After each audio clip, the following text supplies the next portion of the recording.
Hey, up there you are. And there we are. British Motor Museum, Gaydon. Straight away, in the entrance foyer, what do we see? Right, okay, we've got a Range Rover. It'll be a concept, won't it? Let's have a look. Yeah, the DC 100 Sports concept.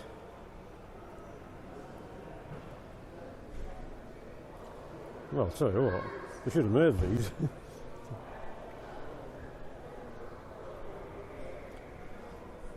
Absolutely, I'd have got one. Well, no, we'll be able to afford it. Look at that.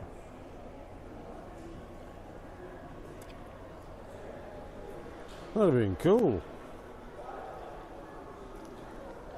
Biggest wheels in the world, that says these tyres them. Pirellis. 22s, 22-inch rims. Anyway. Yes, but what we have here is 1948 Land Rover Series 1 Huey. First pre-production model Land Rover ever.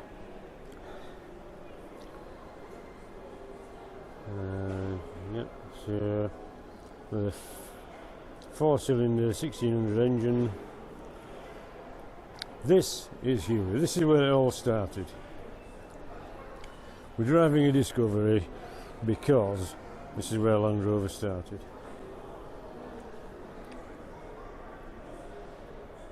That's alright, you can get a couple of sheep in there.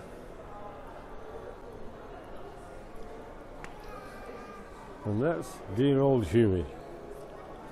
Is that? This is Huey, this is the first one.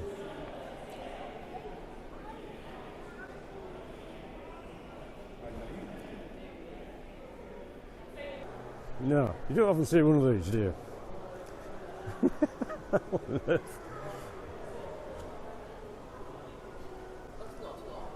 Okay, so then we've got the wheels, then we've got this normal stuff, and then we've got some extra bits. They didn't make many of these as far as I know. Cuthbertsons, weren't they? That's what I'm looking for. Cuthbertson. So we've got a sub chassis. Well, it's basically a bit of I-beam girder.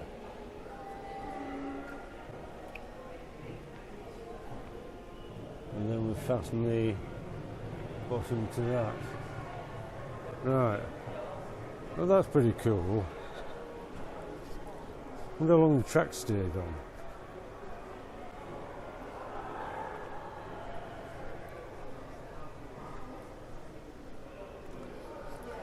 Right, in 58, Land Rover Series 2 Cuthbertson's conversion. Yeah, it uses a 2.3 4-cylinder petrol, 70 horsepower. Ah, yeah, okay. Right, that's cool. But this is even cooler. This, ladies and gentlemen, is a 1971 Range Rover Darien Gap Expedition vehicle. Between December 71 and June 72, two specially equipped Range Rovers completed an expedition from Anchorage in Alaska to Cape Horn in South America. This is one of the vehicles that did it. Now that, in my book, is pretty cool.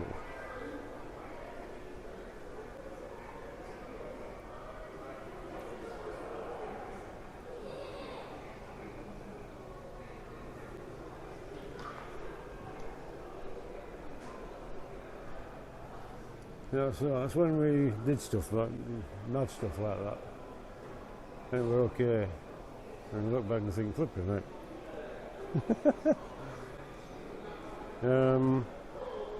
Right, 49 Land Rover Series 1 80-inch station wagon. Station wagon, yep. You heard it. So you got 3 seats in the front and 4 more in the back.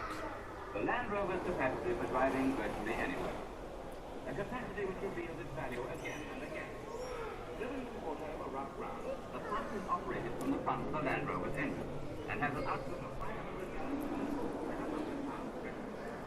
500. Right, so we've covered that. I'm going to go back to cover a 101 forward control here, complete with trailer.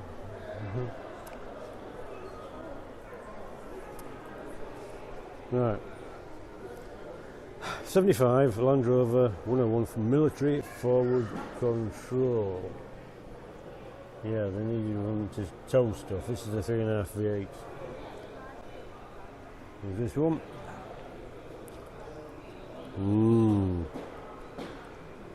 Yeah. Okay, comes complete with pickaxe handle if you want to go knock some lights out.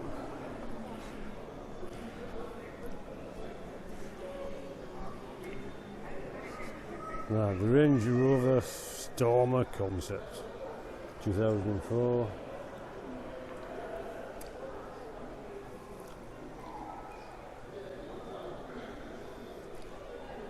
That's pretty cool, isn't it?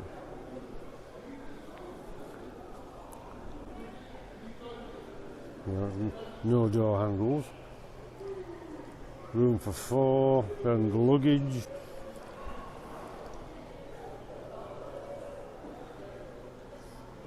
Yeah, okay. You can see that down in Marshalls car park. Right, so that's that. Now up here, that looks like Pink Panther. That is the Land Rover Series 2A Pink Panther SAS Desert car. Yep, specialised services. And just so they didn't stand out, painted the Land Rovers pink. Okay, why not? What's wrong with that?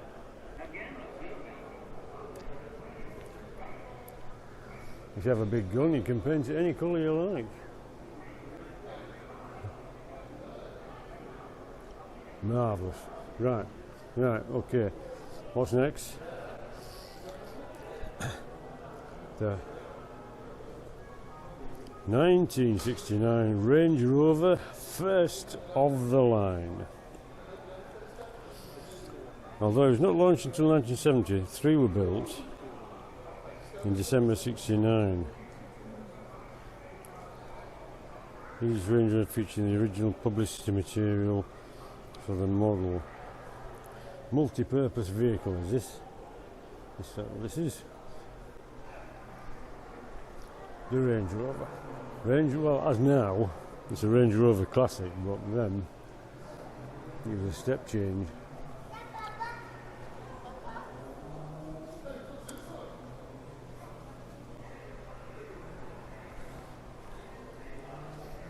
So the Range Rover Classic, ladies and gentlemen. Always wanted one. It's on my list to do. Yep, that'll probably never happen. Pink Panther, SAS Pink Panther, Classic Range Rover. Right, we have a Defender concept here.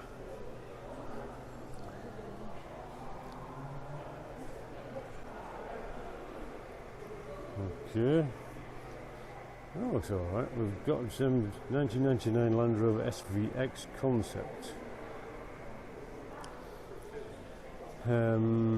Special Vehicle X. It's a 90 chassis built in-house. Powered by TD5. 25% more torque. Ooh. Oh, that's only a 25 brake horse. It's only 38 on mine. But anyway, what about you? Well, that works for me.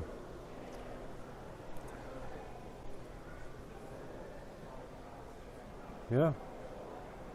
Bucket seats. Not to fall out of them. Aluminium pedals. Look at the size of these tyres. What are these tyres? Can't see the sizes. Chunky. Yeah, I can't see a problem with that. That's cool.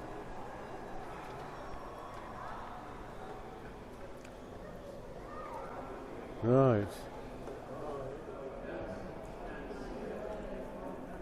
Speaking of royal vehicles, we have here a 1953 Land Rover Series 1 86-inch Royal Ceremonial vehicle, specially adapted on an 86-inch wheelbase, custom design, rear platform which the passengers could acknowledge the crowds.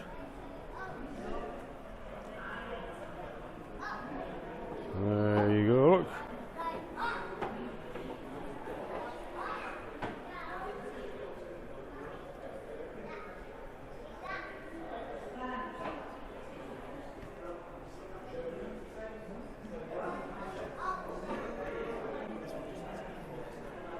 Presumably there's no number plate on it because you didn't need one.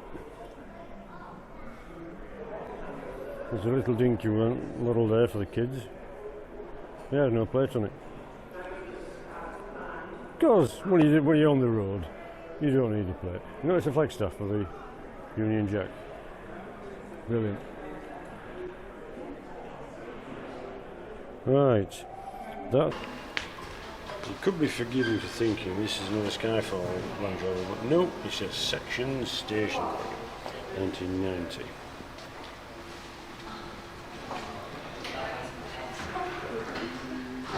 So if you wondered what your Defender looked like without any bits, oh, perhaps this is what your Defender looks like anyway.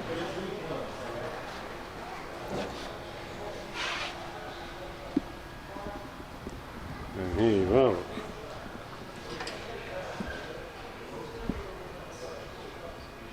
I could see the roof line is drooping.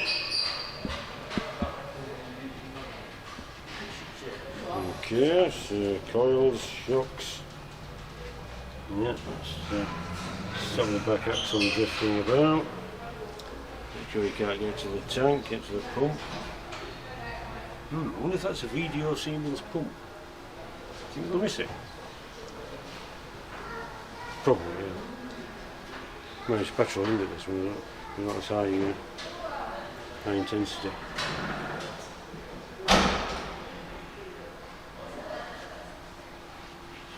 Box.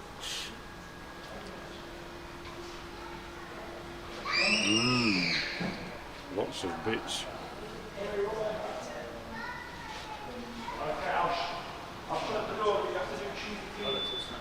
Oh, talking about you, I found this interesting. There's no rust.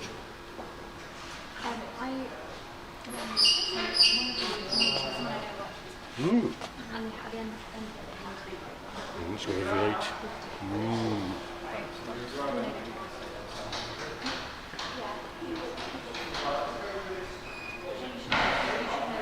Okay. Obviously Land Rover related, a P38 jam sandwich.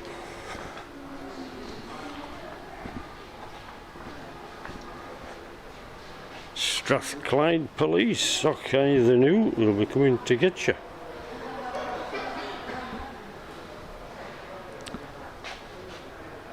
Okay.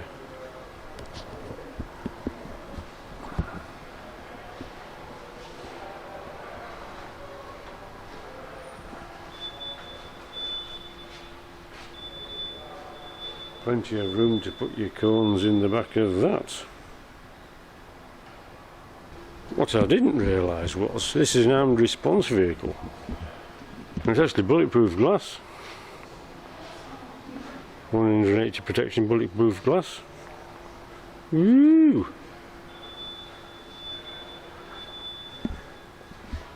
Didn't know that. Didn't know armed response vehicles got bulletproof glass. Well, that does explain the state of the windscreen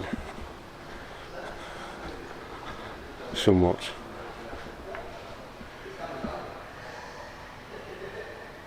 Alright.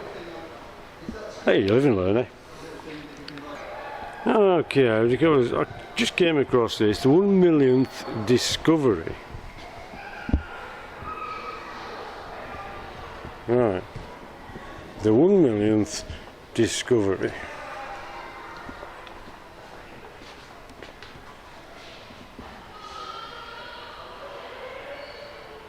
Good to see they've got some spare cans on the roof.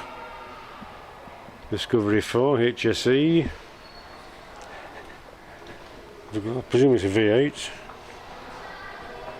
Judging by the amount of cans on the roof, I would certainly say so. Anyway, so this is the millionth. Next door to it is a Bedford Lucas Electric. I'm not sure I can get to it.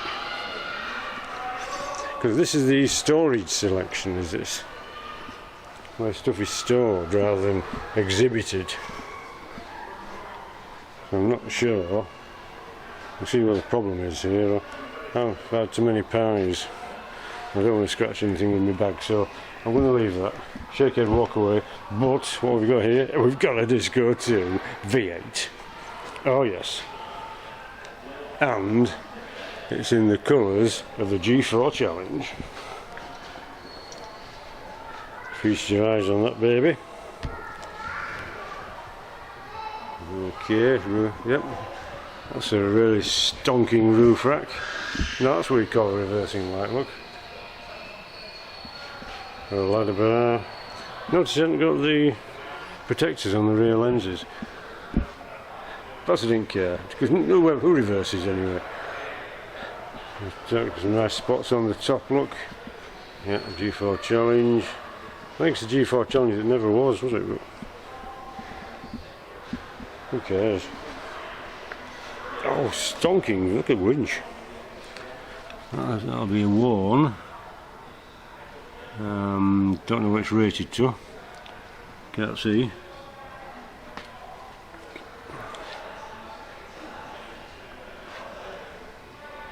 And there's no further information on it either, sadly. Well, that's a G4 Challenge D2. Aha. This will be a polished aluminium Defender, Series 3. Series 3, sorry, not a Defender. There's a polished Jag downstairs, and they've polished a Land Rover as well. It's the only time they ever get polished. What's the point? Ah, look what we've got next door. We have a D1. A D1 3-door. No idea what's going on with it. We've got plastic windows with left-hand drive. Oh, perhaps Team Shalber. Okay. Steel bumper, Hellers. I like the light guards. Just stick some plastic on. Bonnet pins. Don't even know what the engine is because the intake's on the right. With his snorkel. So I'm not sure what's going on there. But we're on solid ground next door because we've got another D2. Oh yeah. Oddly enough, it's sitting down at the back. I wonder why that is. Well, this is a TD5. Once again, we've got guards on the indicators, but not the rear lenses. We've got left-hand drive. We've got a stonking big bull bar with a winch. Another worn winch again. Worn as in W-A-R-N, not as in knackered.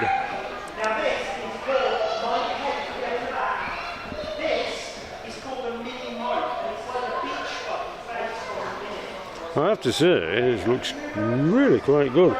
It needs running. New Discovery Trek. Perhaps that's a clue. Manual box. Could be a 2D5. Where's the? Is there a snorkel? Can't see a snorkel.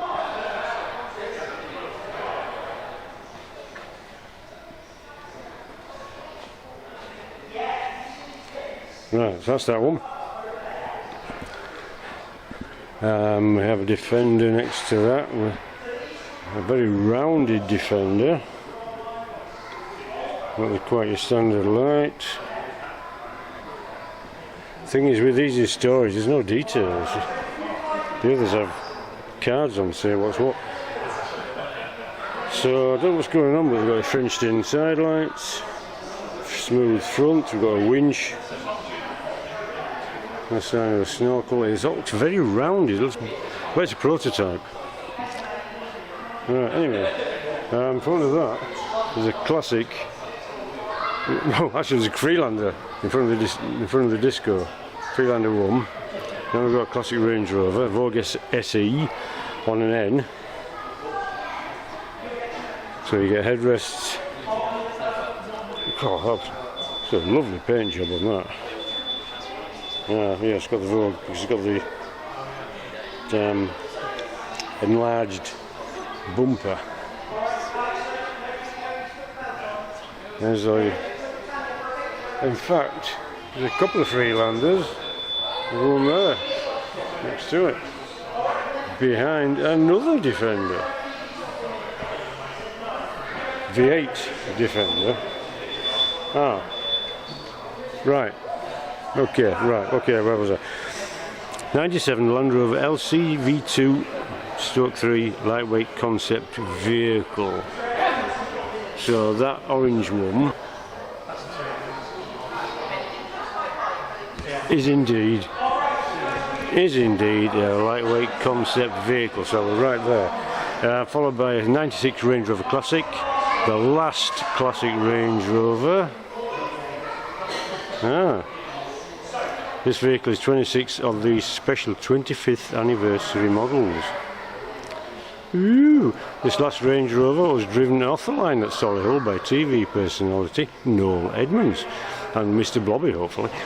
It is the final car of the 317,615 original series Range Rover models that were produced. This one is the last one. Driven by Mr. Donald Edmonds. I'd have loved it being done by Mr. Blobby. Oh, excellent. Right, okay, where was I? Yes, back to the notice board. I found some notice boards. Right. Where were we? Right. 98 Land Rover Discovery 2, new Discovery Trek. 98, after 9 years of production, the Discovery was completely updated. Oh, see, that one. Right. A group of journalists were invited to drive two of the cars, one a V8 and one with a TD5, from London to Paris, the long way round. Although officially new Discovery Trek, as the code name for the new car, it was Tempest. The expedition was nicknamed Tempest Trek. From London, the cars were driven across Europe to Istanbul and then through Turkey, Iran, Pakistan, India, Bradford, Calcutta, wherever. Hazards along the way included gun-toting militia, ox carts, unlit and overloaded trucks, camels and monkeys. Yeah, well, that's like going through Bradford. From Calcutta, the cars were shipped to Australia and driven west to east. Yeah, actually they finished the job and 30,000 kilometres had been completed. You seen that Disco 2 at the back? I was just reading about it. It's a new Discovery Trek. When the Disco 2 first came out, they drove from London to Paris, the long way around, and that's one of them. Oh, right. There's a film about it on YouTube. Right. Freelander XE. Oh, it's 1.8 first of the line. One of the head gaskets gone. And in front of that, there's a 94 Land Rover Defender 90. Oh, NAS specification. Ah. That's why it's still. That's why it's a V8. Okay. Anyway, right. Cracking on. Because at the back of here is an 89 Land Rover Discovery TDI Camel Trophy. A proper Camel Trophy. Discovery is largely standard with the addition of extra equipment including bull bars, winches, roof bars, usual stuff, it's sand glow paint. Not used competitively, but used as promotional vehicle for the Camel.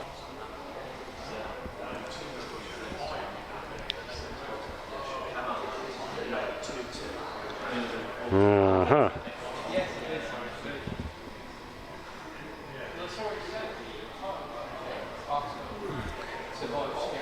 Okay. So this is a Disco 1. So it wouldn't actually use it competitive, that's why it's still in good nick. It was a promo vehicle. That's alright. Bash guard at the back. Discovery. Never know when you might need an axe. Proper reversing light, look. Oh yeah, one or two cans in the back. Are the cans? No, probably two tool spares. Left hand drive. And then we've got a, let's have a look at this. This is a Series 3. It's a 76 Land Rover Series 3, 88 inch, 1/1,000,000th Land Rover. Excellent. 1/1,000,000th Land Rover. And then in front of it is a 1955 MG MJF, first of the line. And it's there, look. Right, next door. We've still got some Land Rovers and Range Rovers. We've got, oh crikey, we've got 95 Range Rover Classic HM King Charles III's car. Right, it's TD5. Let's have a look at that then, shall we? Here we go.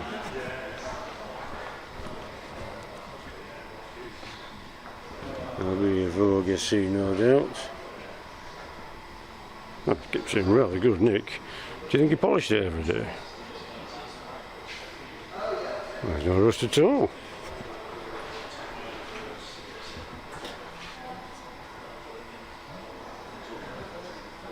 Anyway, that was King Charles III's Range Rover.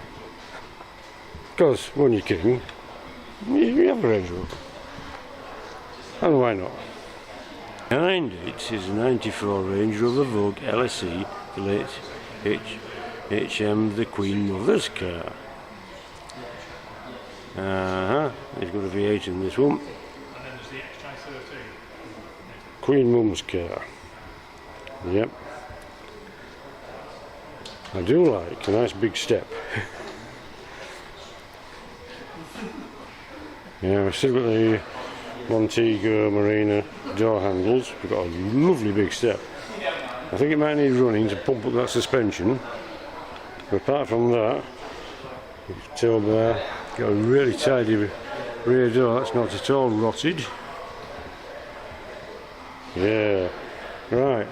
Next to that, we have another. Isn't it another Cuthbertson? It looks a slightly different design. No, this one's slightly different. I haven't got another chassis. We've just got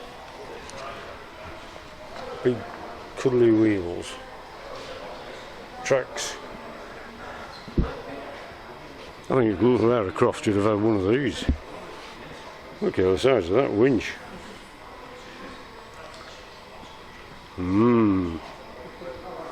It's a 96 Land Rover Defender 110XD Global Expedition Matte Tracks.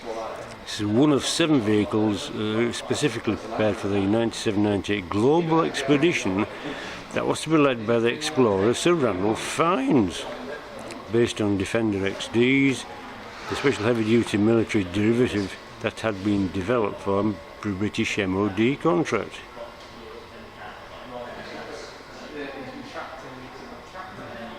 Ooh! Yeah, oh, there you go then, Matte Tracks. I'm going to go over now, so...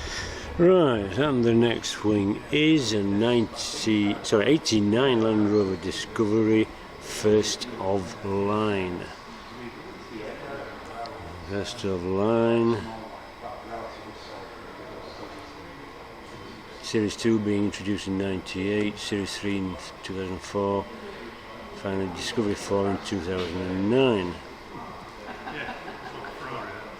Right, and that one is this, first of line. Just look at that brilliant clean paintwork. No marks, no scratches, TDI.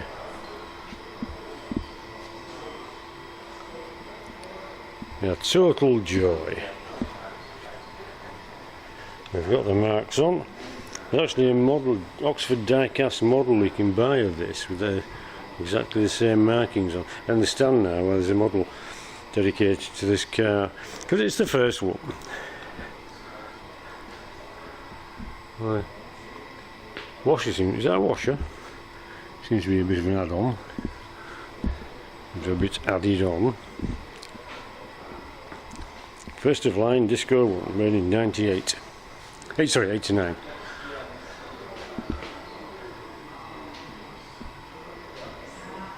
Just feast your eyes on that. Don't look at the pool of transmission fluid. We're not looking at that. That's not to do with us.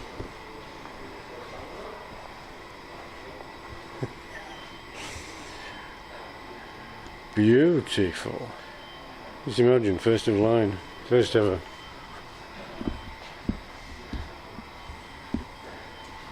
I was quite like that dash where you had a grab handle. Never got that in Disco 2. You might get a face full of airbag, but you didn't get a grab handle. So that's TDI.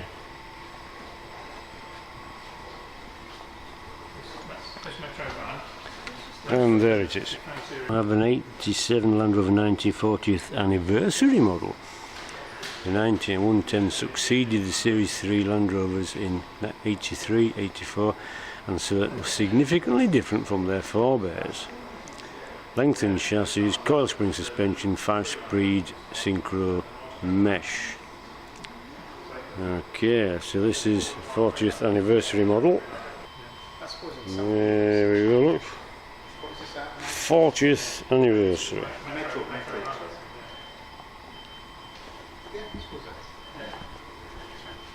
Comes with a tilt. Don't know if that's an Exmoor trim or not. Probably not. Tail bar, big flaps. Do quite like a big mud flap, I must admit. You know, you want to see a clean chassis? Feast your eyes on that. Yeah, that's it right there, yeah. You say that's you've got your normal driver control there, and then that tiller in the middle operates the rudder, and there's a little stubby gear stick that will go to kind of take off the part of the car.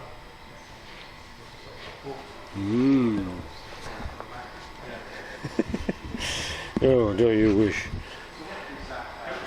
So that's that one. 88 Land Rover 90 amphibious. Okay.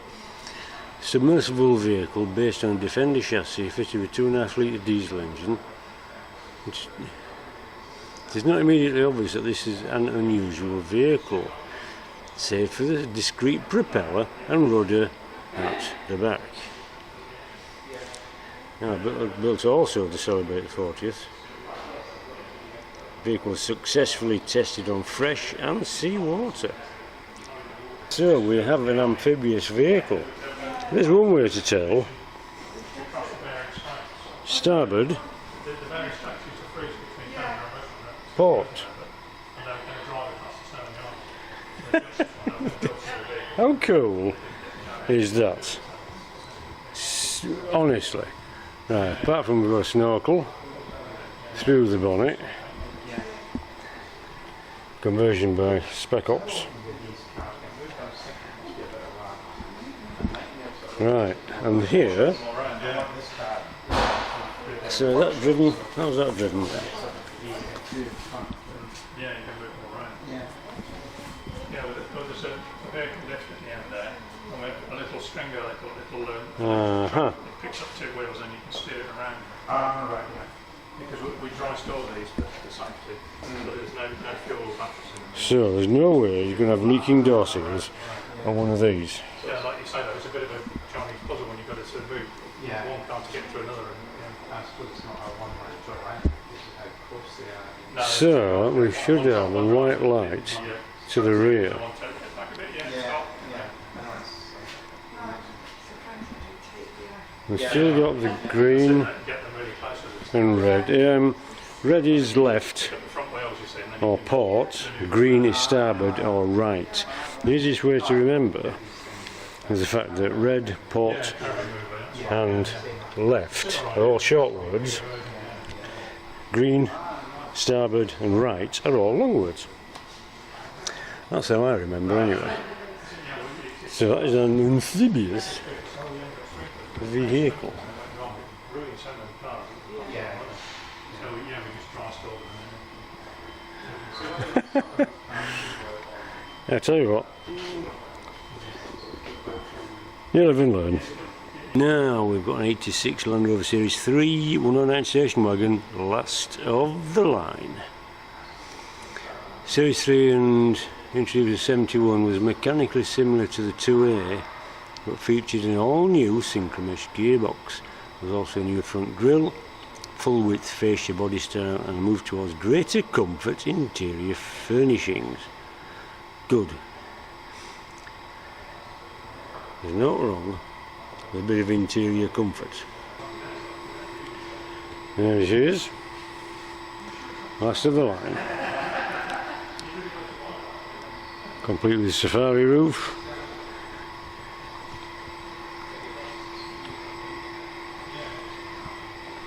Non-surprisingly rusty wheels.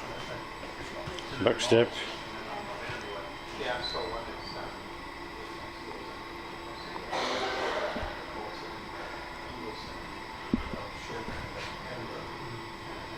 Can't see inside.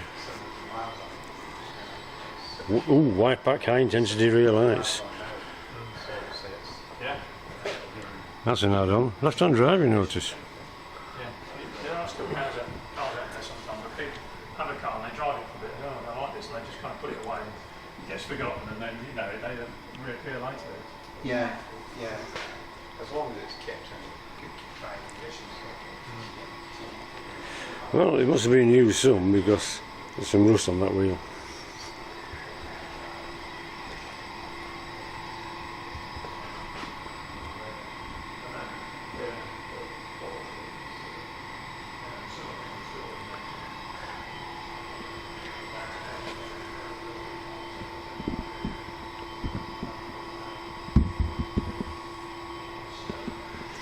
So,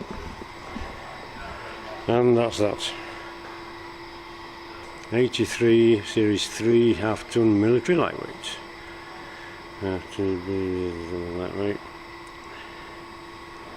Particularly left-hand drive, 24-volt electric, fitted for radio. Never saw military service, but was retained by Land Rover as an engineering reference vehicle. If they ever have to make some more, they can look at this one, because they've lost the drawings.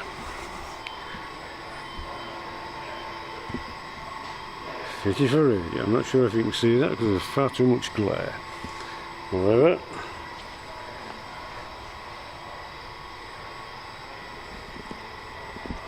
Leaf spring. Okay, there we go, look. Last of the lightweights.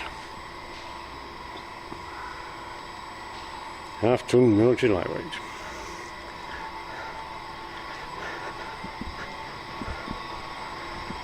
I'm walking around the back and I found a Vauxhall Royale Coupe, but first of all let's finish with the Royale. Here's the Land Rover. Right, 2011 Range Rover Evoque SD4 Prestige Coupe, first of the line.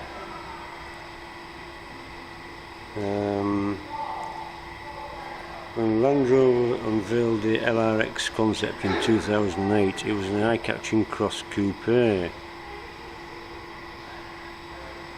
well, okay.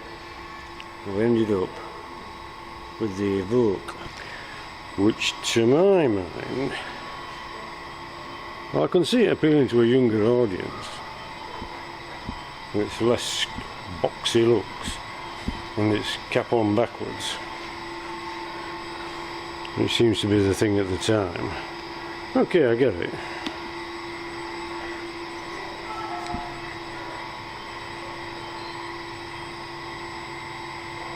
Okay, and next to it is a full fat Range Rover 2018 SV Coupe prototype. So left-hand drive, we've got the biggest tyres in the world,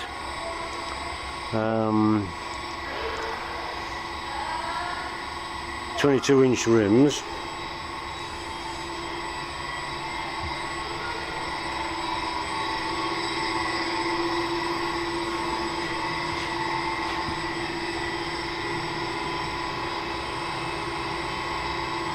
Right, 3-door. Lovely white leather. That's not going to get dirty at all once you get in with your overalls on.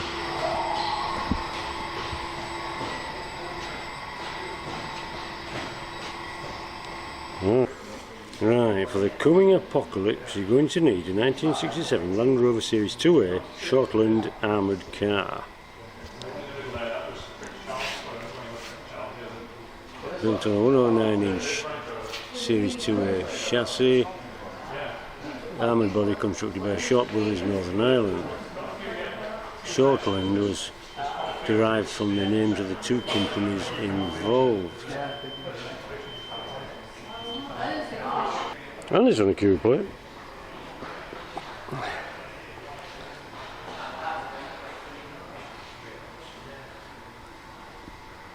Not wrong with that.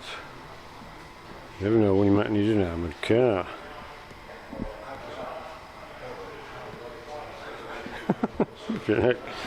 See with the hinges on the outside, you can just come and take the door off.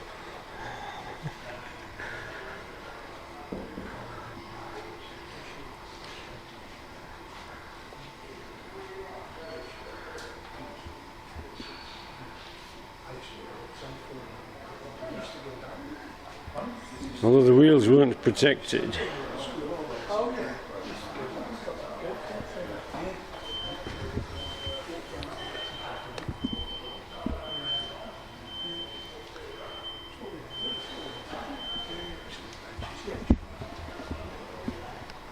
I don't know if they had run flats.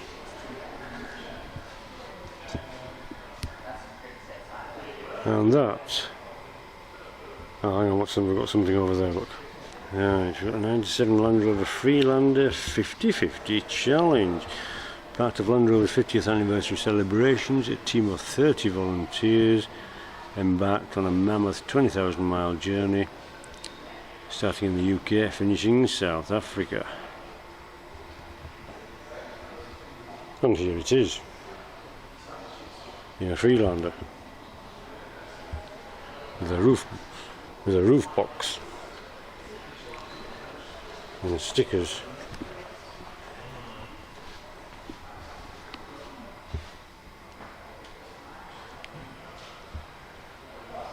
And called Mummy Bear. Okay, that's cool. That's Mummy Bear, cape to cape.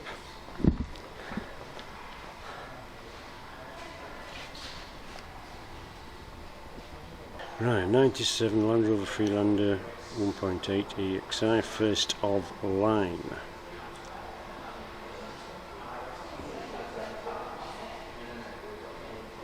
Good old K-Series engine. First of the line Freelander. And it will have been signed by everybody. Unfortunately, was not in indelible ink. So, I'm afraid unless I just left it in the car park and it was signed by random people.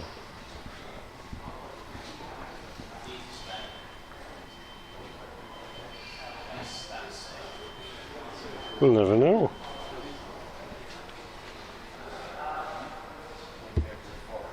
So there it is, that's the first one.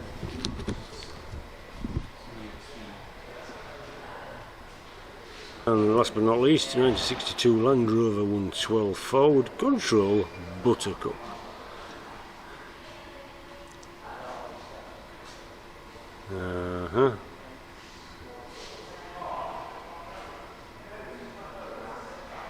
Let's have a look at Buttercup. There's Buttercup, he's got a winch and a half. Oh yeah, that'll open your door, no problem.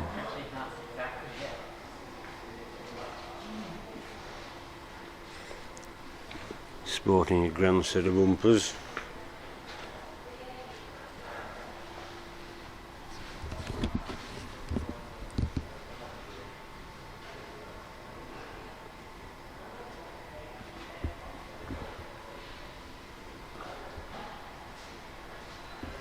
And a recovery crane on the back.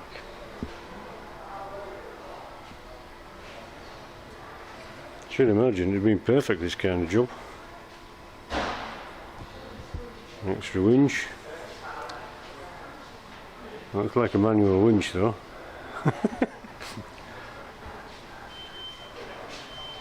Tell you what, it came out looking like Popeye by finishing winding something up.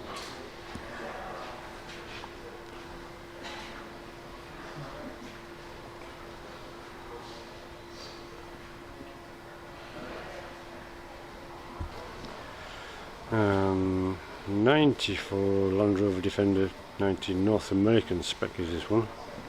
This was the one that came with a V8 and anti-roll bars. And roll bars, sorry. We had a V8 because they could afford the petrol. And a roll cage because they weren't overly impressed. You had detachable detachable windows on your top of your doors, soft top. Yes, we found some spare checker plates, so they stuck it on. Of course, primarily,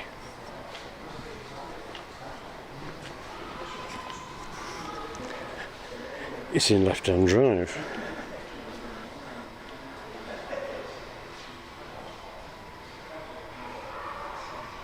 Because NAS stands for North American Spec. Unfortunately, I think the vehicle has to be 25 years old before it's allowed in. Oh right, if you've still stayed with me after all that, thank you very much, and I'll get you a coffee. You've done excellently well. Right, that's for our trip to Gaydon, British Motor Museum at Gaydon, Warwickshire. I hope you've enjoyed it. I certainly have. It's been a fantastic weekend. So, what can I say? Drive what you want, like what you drive, don't get lost or squashed. I'll see you in a bit. Oh, thanks for watching.